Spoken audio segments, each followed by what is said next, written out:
Students, आज हम plus two chemistry के चैप्टर केमिकल काइनेटिक्स को कंटिन्यू कर रहे हैं। इससे पहले भी केमिकल काइनेटिक्स के 5 या 6 वीडियोस आ चुके हैं और इस वीडियो में भी हम केमिकल काइनेटिक्स को कंटिन्यू करेंगे। लास्ट वीडियो में हमने integrated rate equation for zero order reaction and first order reaction को डिस्कस किया था और उसको डिस्कस करने के बाद हमें कुछ फॉर्मूलाज मिले थे जो आपके सामने लिखे हुए हैं। इन फॉर्मूलाज को अच्छे से नोट कर लीजिएगा और ध्यान रखिएगा, क्योंकि इन फॉर्मूलाज से रिलेटेड न्यूमेरिकल्स एग्जाम में पूछे जाते हैं। तो जो फर्स्ट फॉर्मूला यहाँ पे लिखा हुआ है जीरो ऑर्डर रिएक्शन के लिए लिखा हुआ है, ये जीरो ऑर्डर रिएक्शन के लिए हमने रेट कांस्टेंट k कैलकुलेट किया था और ये हमने हाफ लाइफ कैलकुलेट किया था। सेम उसी तरह से फिर हमने फर्स्ट ऑर्डर रिएक्शन के लिए रेट कांस्टेंट k कैलकुलेट किया था और उसके बाद उसका हाफ लाइफ पीरियड कैलकुलेट किया था। और जो थर्ड फॉर्मूला है इसमें आपको रेडियो एक्टिव डीके के बारे में बताया गया है। तो आपको पता होना चाहिए जितनी भी रेडियो एक्टिव डीके रिएक्शन है, जितनी भी ऐसी रिएक्शंस हैं जो रेडियो एक्टिव डीके होता है जिनमें सबकी सब फर्स्ट ऑर्डर काइनेटिक्स को फॉलो करती है। यदि रेडियो एक्टिव डीके पे कोई न्यूमेरिकल एग्जाम में पूछा जाता है तो आपको फर्स्ट ऑर्डर रिएक्शन मानकर ही उसको सॉल्व करना होगा। बस डिफरेंस कहां है? डिफरेंस क्या है कि जो फर्स्ट ऑर्डर रिएक्शन नॉर्मल जो रिएक्शंस हैं उनमें k लिया गया है और रेडियो एक्टिव डीके में k को लैम्डा से रिप्लेस कर दिया गया है। k की जगह लैम्डा आएगा। What is lambda? Lambda is the decay constant, या इसको हम डिसइंटीग्रेशन कांस्टेंट भी कह देते हैं। लैम्डा को क्या कह देते हैं? डीके कांस्टेंट, या क्या कह देते हैं? डिसइंटीग्रेशन कांस्टेंट भी कह देते हैं। एक और बात जो यहाँ पे ध्यान रखनी है, यहाँ क्या था? R naught by R, reactant की initial concentration divide by final concentration, और यहाँ लिया गया N naught by N। What is N naught? N naught is the number of atoms present in the beginning. Beginning का मतलब जब time zero था, जब रिएक्शन स्टार्ट नहीं हुई थी, तो कितने एटम्स थे? And what is the N? N is the number of atom present at time t। Reaction start होने के कुछ समय बाद एटम्स कितने हैं, नंबर ऑफ एटम्स कितने हैं, N नॉट बाय N से डिनोट करेंगे। और जिस तरह हमने फर्स्ट ऑर्डर रिएक्शन का हाफ लाइफ कैलकुलेट किया था, सेम उसी तरह हमें रेडियो एक्टिव डीके का हाफ लाइफ कैलकुलेट करना होगा। बस k की बजाय हम लैम्डा से डिवाइड करेंगे। यहाँ क्या था? 0.693 by k और यहाँ क्या आएगा? 0.693 by lambda. Lambda is the decay constant और we can say that disintegration constant. तो किस तरह के न्यूमेरिकल्स आ सकते हैं, इन फॉर्मूलाज पर आज हम इसी वीडियो में डिस्कस करेंगे। लेकिन उससे पहले हम डिस्कस कर लेते हैं integrated rate equation for first order gas phase reaction. आज हम किसकी बात करेंगे? गैस फेज रिएक्शन की बात करेंगे। आपको पता होना चाहिए गैस के केस में कंसंट्रेशन जो होती है, कंसंट्रेशन की बजाय हम प्रेशर से उसको रिप्लेस कर देते हैं। कंसंट्रेशन की बजाय प्रेशर से उसको रिप्लेस कर देंगे। आइए एक एग्जांपल की हेल्प से इसको समझने की कोशिश करते हैं। Suppose a typical gas phase reaction, a typical gas phase reaction in which A कोई गैस है जी, किस में डिकम्पोज हुई? B प्लस C में। B भी कोई गैस है और C भी कोई क्या है? गैस है। Suppose Pi is the initial pressure of gas। जो ये गैस A है, इसका जो इनिशियल प्रेशर है, जब टाइम जीरो था उस वक्त जो प्रेशर था उसको मैंने Pi से डिनोट किया। And Pa is the pressure of gas A at time t। Time t के बाद गैस A का प्रेशर कितना था उसको मैंने किससे डिनोट किया? Pa से डिनोट किया। तो जो K है फर्स्ट ऑर्डर रिएक्शन के लिए, हम किसकी बात कर रहे हैं? फर्स्ट ऑर्डर रिएक्शन की। तो फर्स्ट ऑर्डर रिएक्शन के लिए K किसके इक्वल होता है? K equal to 2.303 divide by T and log of यहां क्या था, initial concentration by final concentration, क्योंकि यहां पे हम गैस फेज रिएक्शन की बात कर रहे हैं, तो इनिशियल कंसंट्रेशन की बजाय initial pressure P upon PA, initial pressure divide by pressure of gas A at a time T. तो ये हमें क्या मिल गई, इंटीग्रेटेड इक्वेशन हमें मिल गई। लेकिन हमें यहाँ पे पीए राइट करना होगा, पीए कैलकुलेट करना होगा। हमें कैसे पता लगेगा कि जो गैस ए है इसका जो प्रेशर है पीए गिवन टाइम टी पे, ये कैसे हम कैलकुलेट करेंगे। अब हम कैलकुलेट कर रहे हैं कैलकुलेशन ऑफ पीए। अब हम पीए कैलकुलेट करेंगे और पीए की जो वैल्यू हमें मिलेगी हम यहां पे पुट कर देंगे, और पुट करते ही हमें क्या मिल जाएगी, इंटीग्रेटेड रेट इक्वेशन मिल जाएगी first order gas phase reaction के लिए। आइए देखते हैं पीए हम कैसे कैलकुलेट करेंगे। इसको कैलकुलेट करने के लिए हम जो टिपिकल गैस फेज रिएक्शन का हमने एग्जांपल लिया था इसको दोबारा लिख लेते हैं।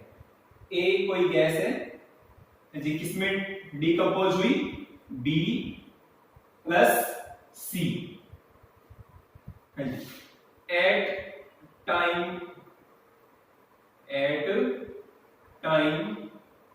t is equal to 0। जब टाइम 0 था उस वक्त, जब टाइम 0 था उस वक्त गैस ए का प्रेशर कितना था, पी गैस ए का प्रेशर इनिशियल प्रेशर हमने कितना सपोज किया, पी। गैस बी का प्रेशर कितना था, 0। गैस सी का प्रेशर कितना था, 0। 0 क्यों था, क्योंकि रिएक्शन स्टार्ट ही नहीं हुई थी, टाइम 0 था। टाइम 0 था तो रिएक्शन स्टार्ट ही नहीं हुई थी, तो इनिशियल गैस ए का जो प्रेशर था वो पी था। गैस बी का कितना था, 0। गैस सी का कितना था, 0। Now at time is equal to T. जब टाइम t था, मतलब जब रिएक्शन स्टार्ट हो चुकी थी, जब रिएक्शन स्टार्ट हो चुकी थी तो क्या होगा, हमें पता है कि जैसे जैसे रिएक्शन प्रोसीड करेगी वैसे वैसे गैस ए का प्रेशर डिक्रीज होता जाएगा, गैस ए का प्रेशर डिक्रीज होता जाएगा, और बी और सी का प्रेशर क्या होता जाएगा, इंक्रीज होता जाएगा। और हमने सपोज किया गैस ए का जो प्रेशर डिक्रीज हुआ वो कितना हुआ, x। कितना हुआ, x। तो टाइम t पे गैस ए का प्रेशर कितना हो जाएगा, पहले प्रेशर कितना था, pi। पहले कितना था, pi। कितना डिक्रीज हुआ, x डिक्रीज हुआ, तो इसमें से x को हम क्या कर देंगे, माइनस कर देंगे। तो गैस ए का प्रेशर कितना आ जाएगा, pi माइनस x। और गैस बी और गैस सी का प्रेशर क्या होगा, इंक्रीज। कितना इंक्रीज होगा, जितना गैस ए का डिक्रीज हुआ। कितना इंक्रीज हो जाएगा, x, और ये भी कितना हो जाएगा, x। Now, according to Dalton law of partial pressure, +1 में हमने डिस्कस किया हुआ है Dalton law of partial pressure. Dalton law of partial pressure क्या कहते हैं, पीटी। पीटी मतलब total pressure of mixture of gas, total pressure of mixture of gas. इन तीनों गैस का जो मिक्सचर है उस मिक्सचर का जो टोटल प्रेशर है वो किसके इक्वल होगा, sum of partial pressure of individual gas, sum of partial pressure of individual gas.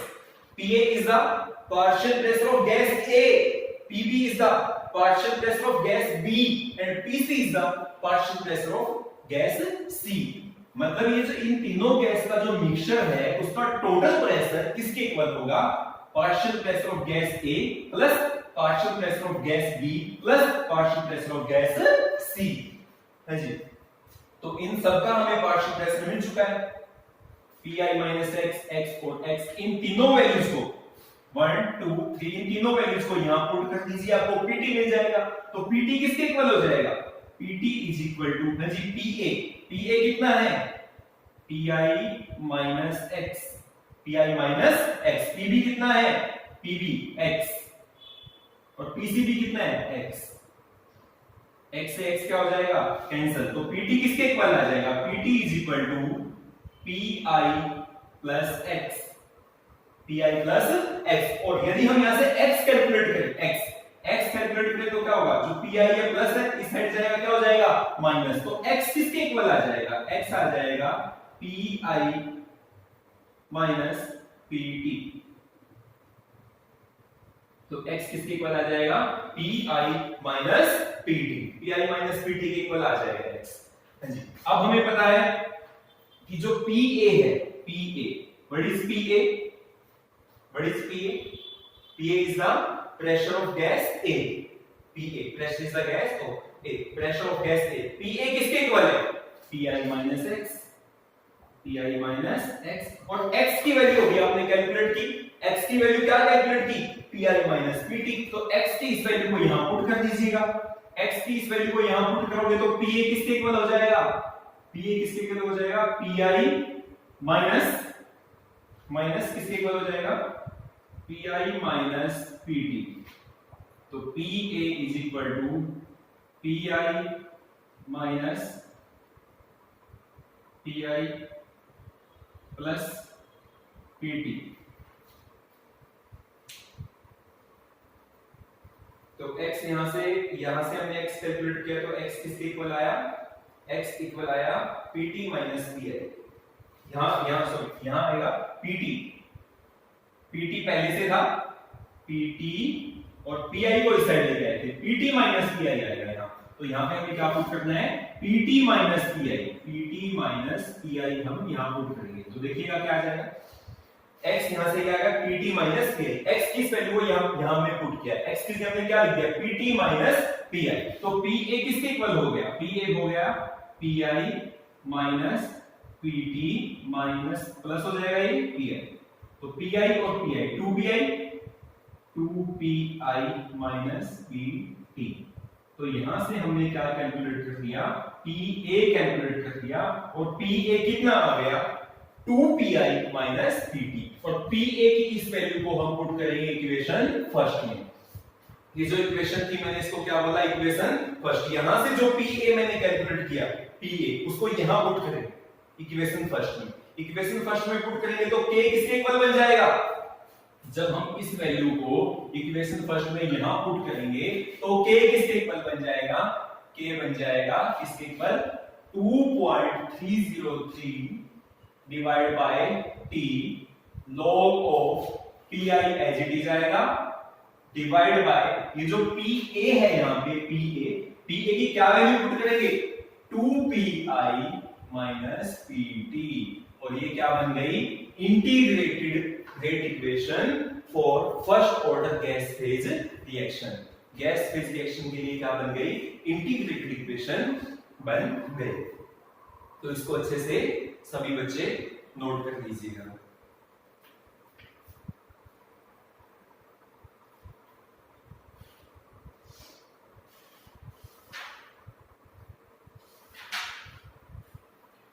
उसके बाद हम ये जो फॉर्मूलाज हमने लिखे हुए हैं, इन पे किस तरह के न्यूमेरिकल्स एग्जाम में पूछे जाते हैं, 2-3 एग्जांपल्स ले लेते हैं।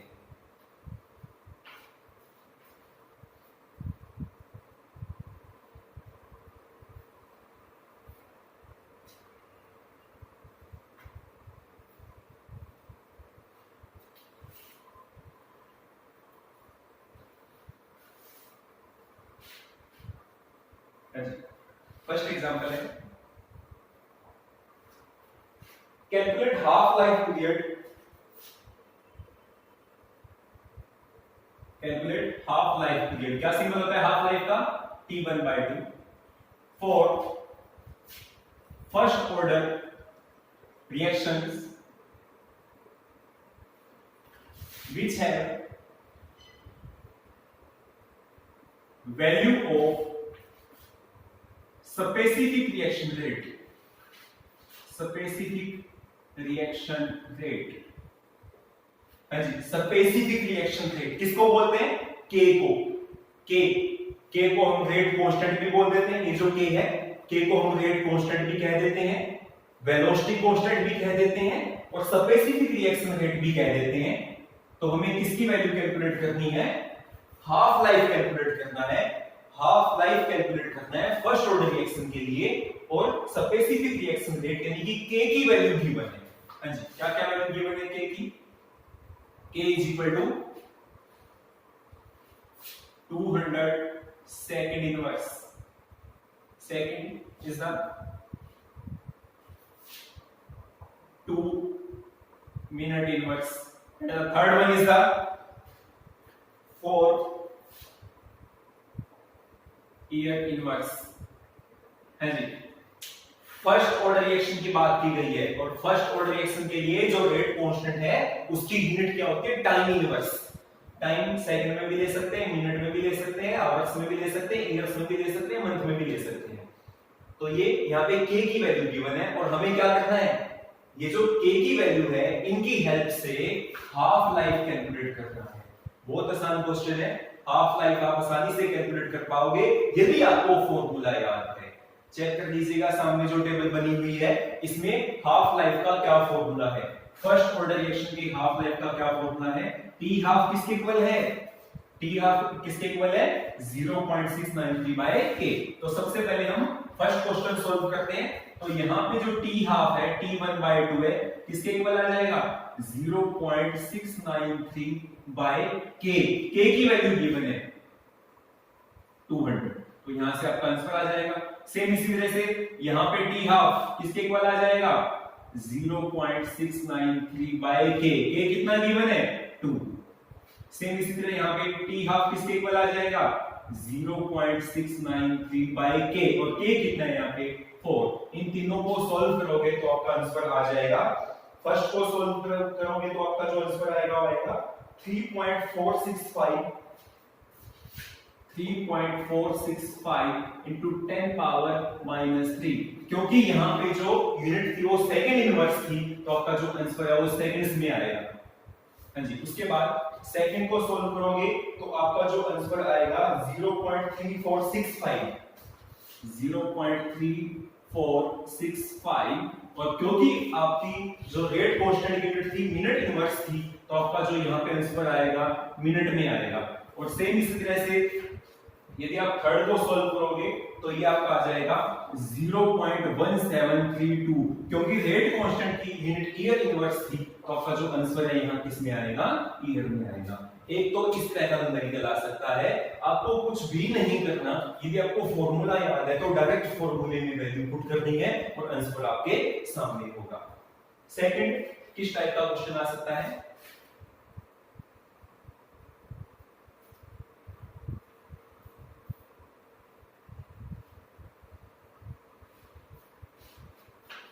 सेकंड जो क्वेश्चन आ सकता है एग्जाम में पूछा जा सकता है,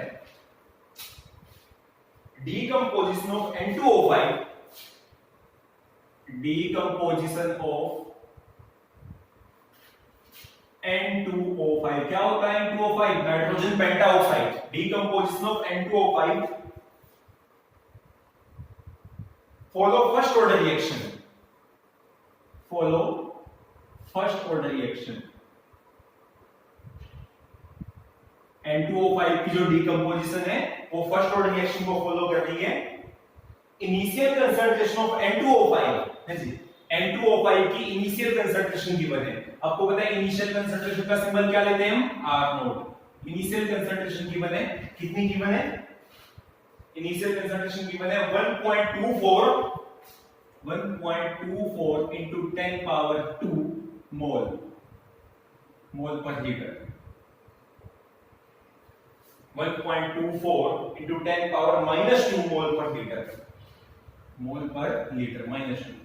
आगे लिखा हुआ है आफ्टर 60 मिनट, आगे लिखा हुआ है आफ्टर 60 मिनट, मतलब जो टाइम है, टाइम गिवन है, टाइम किसमें गिवन है? 60 मिनट, मिनट में गिवन है। After 60 minute concentration of N2O5 become, जो N2O5 है उसकी कंसंट्रेशन हो जाती है, मतलब फाइनल कंसंट्रेशन गिवन है। Concentration at time t, concentration at time t, initial concentration को किससे डिनोट करते हैं? R0 से। कंसंट्रेशन एट टाइम t किससे डिनोट करते हैं? R से। ये भी गिवन है, कितनी गिवन है? 0.20 into 10 पावर -2 मोल पर लीटर। Calculate rate constant. हाँ जी, हमें क्या कैलकुलेट करना है? Rate constant. क्या होता है रेट कांस्टेंट? के कैलकुलेट करना है। ये क्वेश्चन गिवन है। सबसे पहले मैं आपको क्वेश्चन समझा देता हूं क्या होता है। N2O5 की जो डीकंपोजिशन है वो फर्स्ट ऑर्डर काइनेटिक्स को फॉलो कर रही है और रिएक्टेंट की इनिशियल कंसंट्रेशन ये गिवन है और ये कहा गया कि 60 मिनट के बाद कंसंट्रेशन ये हो जाती है और हमें क्या कैलकुलेट करना है? के कैलकुलेट करना है। करना है, बिल्कुल इजीली कैलकुलेट कर पाओगे आप यदि आपको फॉर्मूला याद है। हाँ जी, तो फर्स्ट ऑर्डर रिएक्शन के लिए के कैलकुलेट करने का फॉर्मूला आपके सामने है। के किसके इक्वल होता है? K equal to 2.303 divide by T. T कितना गिवन है? 60। हाँ जी, log of initial concentration by final concentration. Initial concentration कितनी है? 1.24 into 10 power minus 2 divide by final concentration कितनी है? 0.20 into 10 power minus 2। और जब आप इसको सॉल्व करोगे तो आपको यहां से k मिल जाएगा। k मतलब रेट कांस्टेंट मिल जाएगा और ये वैल्यू जो होगी वो होगी 0.0304। कोई इसकी यूनिट बता सकता है रेट कांस्टेंट की यूनिट क्या आएगी यहां पे? फर्स्ट ऑर्डर रिएक्शन के लिए रेट कांस्टेंट की यूनिट होती है टाइम इनवर्स, क्योंकि यहाँ पे टाइम किस में है? मिनट में, तो आपकी जो यूनिट आएगी वो क्या आएगी? Minute inverse. तो ये आपका आंसर आ गया। हमें रेट कांस्टेंट के कितना मिल गया? 0.0304 मिनट इनवर्स। एक इस तरह का क्वेश्चन भी एग्जाम में पूछा जा सकता है। एक और एग्जांपल लेते हैं हम।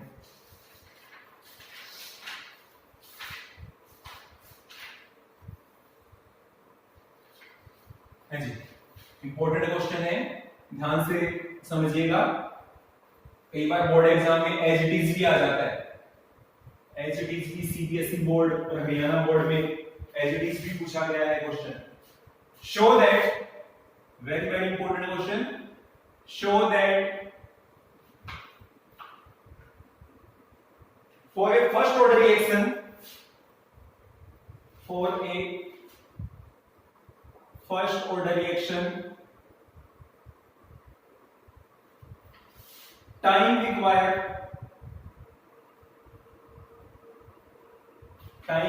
required for 99.9% completion is 10 times to the time required for half completion। Important question है, ध्यान से समझिएगा। सबसे पहले मैं आपको ये समझाने की कोशिश करूंगा कि क्वेश्चन में क्या पूछा गया है। क्वेश्चन में क्या पूछा गया है? कोई फर्स्ट ऑर्डर रिएक्शन है और हमें क्या बताना है? हमें बताना है कि 99.9% कंप्लीट होने में जो टाइम लगता है, 99% कंप्लीट होने में जो टाइम लगता है, टाइम क्या होता है? टी। 99.9% कंप्लीट होने में जो टाइम लगता है is 10 time to the time required for half completion. ये जो टाइम है 10 गुना ज्यादा होता है किससे? रिएक्शन के हाफ कंप्लीट होने में जो टाइम लगता है। हाँ जी, रिएक्शन के हाफ मतलब T1/2 इसके 10 टाइम होता है, 10 × 2। मतलब कोई फर्स्ट ऑर्डर रिएक्शन है, कहते हैं 99% कंप्लीट होने में जो टाइम लगता है वो टाइम 10 गुना ज्यादा होता है किससे? रिएक्शन के हाफ लाइफ से। हाफ लाइफ क्या होता है? T½ तो हमें ये प्रूव करना है, इस न्यूमेरिकल में हमें ये प्रूव करना है। कैसे प्रूव कर पाएंगे? सिंपलेस्ट वे से मैं आपको बताता हूं। सपोज कर दीजिएगा कि रिएक्शन इनिशियल कंसंट्रेशन सपोज कर दीजिएगा। सपोज इनिशियल कंसंट्रेशन, क्या सिंबल लेते हैं इनिशियल कंसंट्रेशन का हम? R0। इनिशियल कंसंट्रेशन सपोज कर दीजिएगा 100। हमने सपोज कर ली कि रिएक्टेंट की जो इनिशियल कंसंट्रेशन है वो 100 है, 100 मोल पर लीटर, कुछ भी हो सकता है। हाँ जी, अब concentration at time t, final concentration. हाँ जी, रिएक्शन कितनी कंप्लीट हो चुकी है? 99.9। पहले मैं ये कैलकुलेट कर रहा हूं। रिएक्शन 99.9% कंप्लीट हो चुकी है, तो फाइनल कंसंट्रेशन कितनी आ जाएगी? इनिशियल कितनी थी? 100, तो फाइनल कितनी आ जाएगी? 100 माइनस 99.9, तो फाइनल कंसंट्रेशन आपकी कितनी आ जाएगी? 0.1। फाइनल कंसंट्रेशन कितनी आ जाएगी आपकी 0.1 आ जाएगी।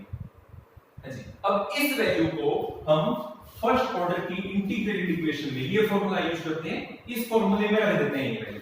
हाँ जी, तो इस फॉर्मूले में रखेंगे तो k किसके इक्वल हो जाएगा 2.303। हाँ जी, t गिवन नहीं है तो एज इट इज t लिख दीजिएगा। log of initial concentration 100, final concentration 0.1। हाँ जी, तो उसके बाद क्या हो जाएगा, हमें t कैलकुलेट करना है। t 99.9%, t को इस साइड ले आइएगा, k नीचे चला जाएगा, तो t 99.9% हमें मिल जाएगा। इसके इक्वल हो जाएगा 2.303 पहले से था, k नीचे आ गया, एंड log ऑफ, हाँ जी, इस पॉइंट को हटाएंगे, ऊपर जीरो लग जाएगी, log ऑफ 1000, और 1000 का log आपको पता है कितना होता है 3, 2.303 by k and log of 1000 is equal to 3। सभी को पता होना चाहिए log of 10 is equal to 1, log of 100 is equal to 2, log of 1000 is equal to 3, log of 10,000 is equal to 4। तो इसको हम सॉल्व करेंगे तो हमें क्या मिल जाएगा t 99.9%, और ये कितना आ जाएगा, मल्टीप्लाई करेंगे 6.909 डिवाइड बाय k, और इसको मैंने बोल दिया इक्वेशन नंबर फर्स्ट। तो ये हमें क्या मिल गई, इक्वेशन नंबर फर्स्ट, मतलब हमें टाइम मिल गया रिएक्शन के 99.9% कंप्लीट होने में कितना टाइम लगेगा, वो टाइम हमें यहाँ मिल गया। जी, अब हमें क्या चाहिए, t हाफ, रिएक्शन के हाफ कंप्लीट होने में कितना टाइम लगेगा, मतलब हमें हाफ लाइफ कैलकुलेट करना है, और हाफ लाइफ का डायरेक्ट फॉर्मूला भी कल हमने ट्राई किया था। तो t हाफ किसके इक्वल था, t हाफ किसके इक्वल था 0.693 बाय k, और ये हमें मिल गई इक्वेशन नंबर 2। अब हमें क्या करना है, देखो हमें t 99.9 भी मिल गया और t हाफ भी मिल गया। अब हमें क्या करना है, इक्वेशन 1 को इक्वेशन 2 से डिवाइड करना है। Divide equation 1 by equation 2। Equation 1 को 2 से डिवाइड करना है। इक्वेशन 1 में क्या था, t 99.9% divide by t 1 by 2। तो t 99.9 कितना कैलकुलेट किया हमने, 6.909 बाय k।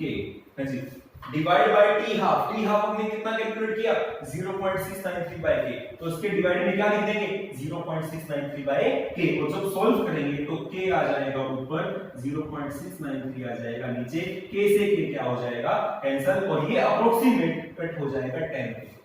अप्रोक्सीमेट कितने पे जाएगा 10 पे, तो क्या हो जाएगा t 99.9 divide by t half किसके इक्वल आ जाएगा 10 के, या कह सकते हैं 10 बाय 1 के।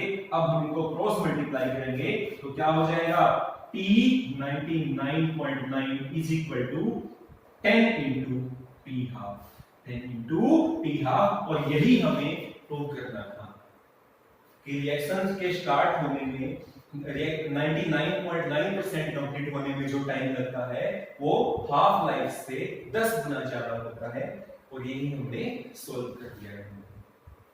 तो इस तरह के और भी बहुत सारे न्यूमेरिकल्स हैं जो एग्जाम में पूछे जा सकते हैं, इसलिए इन सभी फॉर्मूलाज को अच्छे से नोट कर लीजिएगा, और साथ में इनको ध्यान रखने की भी जरूरत है। एक छोटा सा टॉपिक और पढ़ेंगे आज की वीडियो में, लास्ट टॉपिक है, और वो भी बोर्ड एग्जाम के अकॉर्डिंग इंपॉर्टेंट है, pseudo first order reaction. Pseudo first order reaction.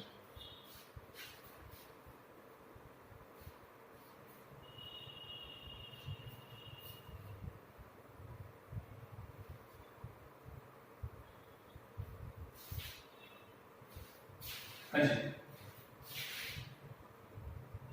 Pseudo first order reaction.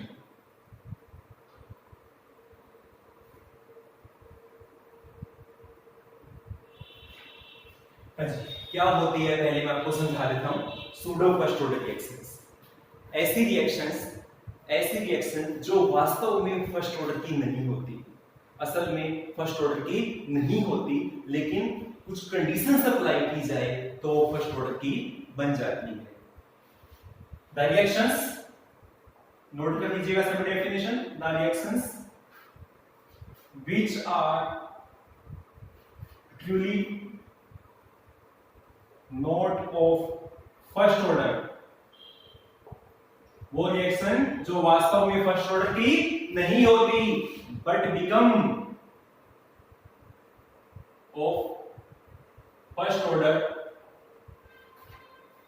Under certain conditions.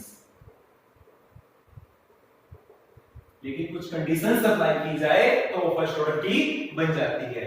वास्तव में फर्स्ट ऑर्डर की नहीं होती, लेकिन कुछ कंडीशंस अप्लाई की जाए तो फर्स्ट ऑर्डर की बन जाती है। और ऐसी रिएक्शंस को हम क्या कहते हैं? Pseudo first order reaction. ऐसी रिएक्शंस को हम सूडो फर्स्ट ऑर्डर रिएक्शंस कहेंगे। और इनका एग्जांपल की हेल्प से समझते हैं। हाइड्रोलिसिस ऑफ एस्टर, हाँ जी, एस्टर की हाइड्रोलिसिस करवाते हैं। एस्टर का एग्जांपल ले लेते हैं, CH3COO C2H5 ethyl acetate.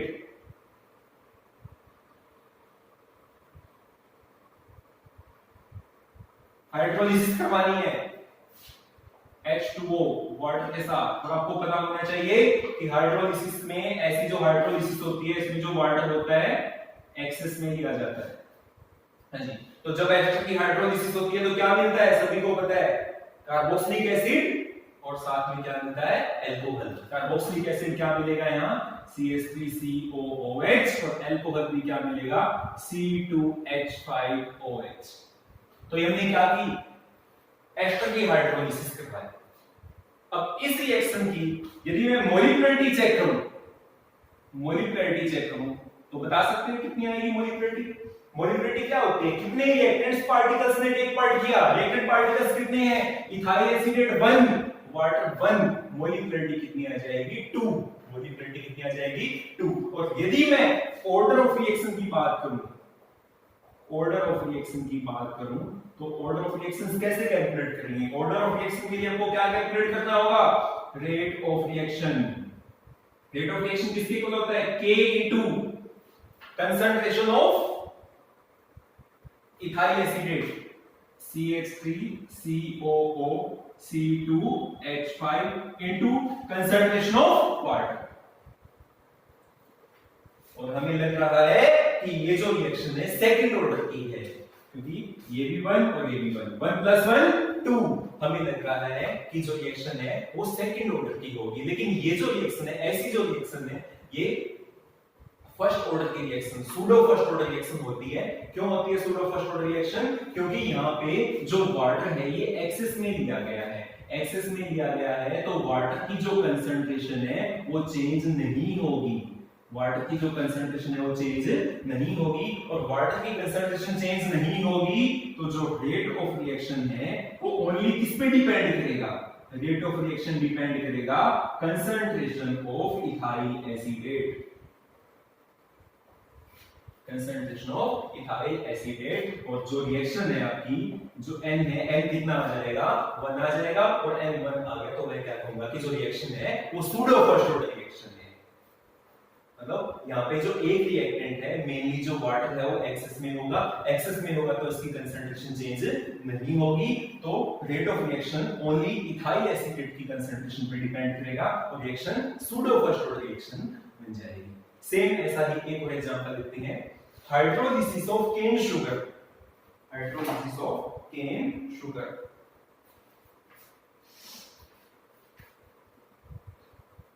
Same ऐसा ही एग्जांपल है, हाइड्रोलिसिस ऑफ केन शुगर। हाँ जी, केन शुगर क्या होती है सबको पता है, C12H22O11। हाइड्रोलिसिस करवानी है H2O, क्या मिलेगा?